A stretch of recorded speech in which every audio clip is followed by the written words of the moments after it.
বাংলাদেশে যেমন হিজবুত তৌহিদ নামে দল আছে, হিজবুত তৌহিদ মানে কি? তাওহীদের দল। আর তাওহীদ তো ইসলামের সবচেয়ে গুরুত্বপূর্ণ জিনিসের নাম তাওহীদ, নামাজের চাইতেও গুরুত্বপূর্ণ জিনিসের নাম তাওহীদ। কিন্তু এখন নাম যদি দেয় তাওহীদের দল আর কাম করে ভণ্ডামির দল, তাহলে এটারে তো তাওহীদের দল বলে না। বৃক্ষ তোমার নাম কি? ফলে পরিচয়। আপনি নাম দিবেন ঈমানের মেহনত করি, আপনি নাম দিবেন দাওয়াতের মেহনত করি। আর আমি দেখবো আপনি খুনোখুনি করেন, আমি দেখবো আপনি গুন্ডামি করেন, আমি দেখবো আপনি সন্ত্রাসী করেন, তাহলে আপনাকে কি বলবো? একটাবার বলেন না বৃক্ষ তোমার নাম কি? ফলে পরিচয়। এটাই তো মূলনীতি। আপনার মুখ থেকে মধু ঝরে না কি ঝরে, এটা তো আমি দেখবো না। আপনার কাছ থেকে কি প্রকাশিত হয়, সেটাই তো আমি দেখবো। আর এইটারে যদি নবীওয়ালা পথ বলে, এই মারামারি করা গুন্ডামি করারা যদি নবীওয়ালা পথ বলে, তাহলে আবু জাহালওয়ালা পথ কোনটা? আরে আল্লাহ রসুল তো আমাদেরকে জানিয়েছেন মুমিনের রক্ত, মুমিনের রক্ত এত দামি। এটা হলো আল্লাহ রসুল বলেন তিরমিজির হাদিস, লা জাওয়ালুদ দুনিয়া আহওয়ানু আলাল্লাহ মিন কাতলি মুমিন। গোটা দুনিয়া ধ্বংস হয়ে যাওয়া একজন মুমিনকে হত্যা করার চাইতে বড় হালকা, বড় তুচ্ছ। তার মানে একজন মুমিনের দাম গোটা জগতের চাইতে, গোটা জমিনের চাইতে বেশি। এমনকি কোরআনে আল্লাহ জানান, ওয়া ইয়াকতুল মুমিনা মুতাআম্মিদা, সূরা নিসার আয়াত, যে ব্যক্তি একজন মাত্র মুমিনকে ইচ্ছাকৃতভাবে হত্যা করবে, ফাজাযাউহু জাহান্নাম, আর তার ঠিকানা হবে জাহান্নাম, খালিদান ফিহা, যে জাহান্নামে সে দীর্ঘকাল থাকবে। ওয়া গাদিবাল্লাহু আলাইহি, তার উপর আল্লাহর গজব পড়বে। ওয়া লানাহু, আল্লাহ লানত দিবেন তার উপরে। ওয়া আদালাহু আযাবান আযীমা, আল্লাহ তার জন্য ভয়াবহ শাস্তি প্রস্তুত করে রেখেছেন। আরে যেখানে মুমিনের জান রক্ষা করার জন্য আল্লাহর নবী নিজের জান সহ 1400 সাহাবীর জান উপস্থাপন করেন। যখন খবর আসলো ওসমানকে বন্দী করা হয়েছে, আল্লাহ নবী একটা গাছের নিচে হুদাইবিয়ার প্রান্তরে 1400 সাহাবীর থেকে বায়াত নিলেন, যে বায়াতকে বলা হয় বায়াতুর রিজওয়ান। এই বায়াতে যারা শরীক ছিল একজনও জাহান্নামে যাবে না, সেই হাদিসে আছে, লা ইয়াদখুলুন নার আহাদুন মিম্মান বায়া তাহতা শাজারা। ওই দিন বৃক্ষের নিচে যারা নবীর হাতে বায়াতবদ্ধ হয়েছে, এদের মধ্যে একজনও প্রবেশ করবে না জাহান্নামে। তাহলে ওই দিন কি কাজ হয়েছে? ওই দিন আল্লাহ নবী 1400 সাহাবীর থেকে বায়াত নিয়েছে এই মর্মে, আরে যেহেতু ওসমানকে শহীদ করা হয়েছে, যদিও বাস্তবে করা হয় নাই, সংবাদটা গুজব ছিল, নিউজটা ফেক ছিল, কিন্তু সংবাদ যেহেতু এমনটা পেয়েছেন, নবী বলছেন যেহেতু ওসমানকে শহীদ করা হয়েছে, যতক্ষণ ওসমানের রক্তের বদলা না নেব আমরা কেউ ঘরে ফিরে যাব না। এটা যদি আমাদের জান কোরবান করা লাগে, জান কোরবান করব, কিন্তু আমরা বেঁচে থাকতে ওসমানের রক্তকে মূল্যহীন হতে দেব না। 1400 সাহাবী সেই বায়াতে একমত হলেন। আল্লাহ নিজে সূরা ফাতহে 26 নম্বর পারায় আয়াত নাজিল করলেন, ইন্নাল্লাযীনা ইউবাইউনাক ইন্নামা ইউবাইউনাল্লাহ। হে নবী, আজ যারা আপনাকে বায়াত দিচ্ছে, তারা মূলত আপনাকে বায়াত দিচ্ছে না, আল্লাহকে বায়াত দিচ্ছে। ইয়াদুল্লাহি ফাওকা আইদিহিম, সকলের হাতের উপর আল্লাহর হাত আছে। আল্লাহ এত বেশি খুশি হলেন এতে। আমাকে বলেন, ওসমানের রক্তের দাম কি ওমরের রক্তের চাইতে বেশি? ওসমানের রক্তের মূল্য কি আবু বকরের রক্তের মূল্যের চাইতে বেশি?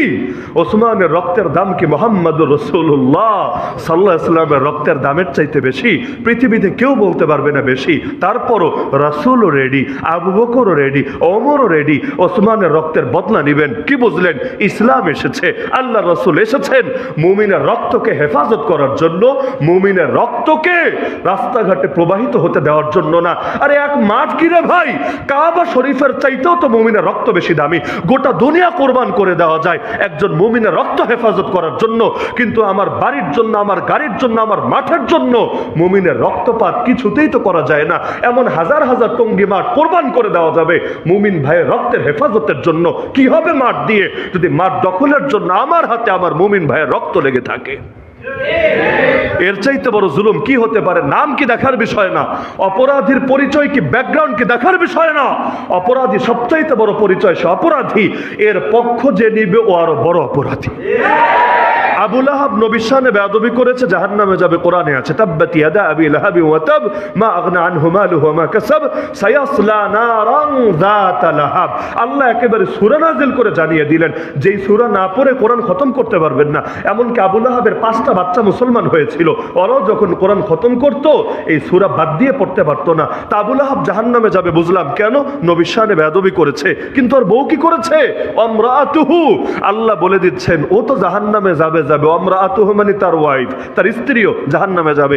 তার স্ত্রী পরবর্তীতে অনেক বেয়াদবি করেছে, কথা সহি। তো যেই সময় আয়াত নাজিল হলো ওই সময় তার স্ত্রী কি করেছে? তার স্ত্রীর সবচাইতে বড় অপরাধ, আবু লাহাব তো ফিল্ডে নেমে এসে ডাইরেক্ট বেয়াদবি করেছে, তো পেছন থেকে তার বউ তাকে শেল্টার দিয়েছে, সাপোর্ট দিয়েছে, মনোবল বাড়িয়েছে, উস্কানি দিয়েছে, তাকে বিভিন্নভাবে আল্লাহ রসুলের বিরুদ্ধে তার ভেতরে উগ্রতা ঢুকিয়েছে। কি বুঝলেন? যে অপরাধ করে যেমনি ভাবে ওকে শাস্তি দিতে হয়, অপরাধের পক্ষ যারা নেয়, নৈতিক সমর্থন যারা দেয়, ওদেরকেও শাস্তির আওতায় আনতে হয়। অপরাধ কোনোদিনও বন্ধ হবে না। এজন্য নবী সাল্লাল্লাহু আলাইহি ওয়াসাল্লাম স্পষ্ট বলেছেন, ইন্নান নাসা ইযা রাআউ যালিম, মানুষ যখন জালেমকে দেখবে, দেখার পরও ফালাম ইয়াখুযু আলা ইয়াদাই, তার দুটো হাত ধরে ফেলবে না, ইউশিকু আইয়া উম্মাহুমুল্লাহু বিইকাব, মরার আগে দুনিয়াতে আল্লাহ ওদের সবাইকে আযাবে আক্রান্ত করবেন। জালেমকে করবেন জুলুমের কারণে, বাকিদেরকে করবেন জুলুমের ব্যাপারে চুপ থাকার কারণে। এমনকি কেউ যদি সুশীলগিরি দেখায়, সুশীলগিরি মানে কি, এই কুলেও নাই ওই কুলেও নাই, আমি মাঝামাঝি, খুনাখুনি হয়েছে হোক না ভাই, তোমরা আপোষে আপোষে বুক মিলায় নাও। আরে ভাই, আগে তো অপরাধের বিচার, তারপর হলো ভ্রাতৃত্বের প্রশ্ন। অপরাধীকে একজন এসে আরেকজনকে খুন করে ফেললো, আপনি বললেন আরে যে মরার মরেছে ও তো আর জিন্দা হবে না, ঠিক আছে এখন তোমরা বুক মিলায় নাও, ব্যাস কেচ্ছা খতম হয়েছে। অথচ যিনি মারা গিয়েছেন তার অভিভাবক মনে কষ্ট রেখেছে। এই সুশীলগিরির ইসলামে এক পয়সাও দাম নাই। এখন তো বাংলাদেশের রাষ্ট্রপতির কাছে প্রাণ ভিক্ষা চাওয়া যায়, রাষ্ট্রপতি আবার প্রাণ ভিক্ষা দিয়েও দেয়। নিকৃষ্ট জাহেলিয়াত। রাষ্ট্রপতি কেন, রাষ্ট্রপতির বাপেরও কোনো ক্ষমতা নাই কারো প্রাণ ভিক্ষা দিবে। হ্যাঁ, কোনো ব্যক্তির মৃত্যুদণ্ড যদি অনিবার্য হয়ে যায়, এই হক একমাত্র ক্ষমা করতে পারে আউলিয়া ও কেউ না। তাহলে একদল মারলো আরেক দল মাইর খেলো, এটার সংঘর্ষ বলে না। কোনো মিডিয়ার যে সংঘর্ষ লেখে, ওই মিডিয়ার স্ক্রু ঢিলা আছে, আর স্ক্রু টাইট করে দেওয়া দরকার। এটাকে সংঘর্ষ বলে না, এটাকে আক্রমণ বলে, এটাকে হামলা বলে। কে করলো, কার উপর করলো, ওইটা আমার আলোচনায় আর দরকার নাই, ওইটা আপনি গিয়ে বিশ্লেষণ করেন গিয়ে। কিন্তু যারা হামলা করলো আর যারা মাইর খেলো, উভয় দলকে কেউ যদি এক নজরে দেখে, ও জালেমের জুলুমে সহযোগী হয়ে গেছে। এজন্য নবী বলেন, উনসুর আখাকা যালিমান ওয়া মাজলুমা, তোমার ভাইকে সাহায্য করবা জালেম হলেও মাজলুম হলেও। সাহাবীরা অবাক, ইয়া রাসূলুল্লাহ এটা কি বললেন? আমার ভাই মাজলুম হলে সাহায্য করব বুঝলাম, জালেম হলে সাহায্য করব কিভাবে? নবী বলেন, তামনাউহু মিনাজ জুলম, ওরে জুলুম করতে দিবা না, জুলুম থেকে ফিরাবা, ঠেকাবা, এটাই হবে তাকে সাহায্য করা। না হলে ও তো আযাবে যাবে, ও তো গজবে পড়বে, এজন্য ওরে বাঁচাবা। তো জুলুম থেকে বাঁচাবে কিভাবে? সবাইরে মিষ্টি মিষ্টি কথা বললেই জুলুম থেকে ফেরে না, অনেকের ধরে ধরে পানিশমেন্টের আনা লাগে, না হলে এগুলো জুলুম বন্ধ করতে পারে না। তো সব জায়গায় মিষ্টি মিষ্টি কথা দিয়ে সমাধান হয় না, বরং যেখানে শাস্তি লাগে ওখানে শাস্তির আওতায় আনতে হয়।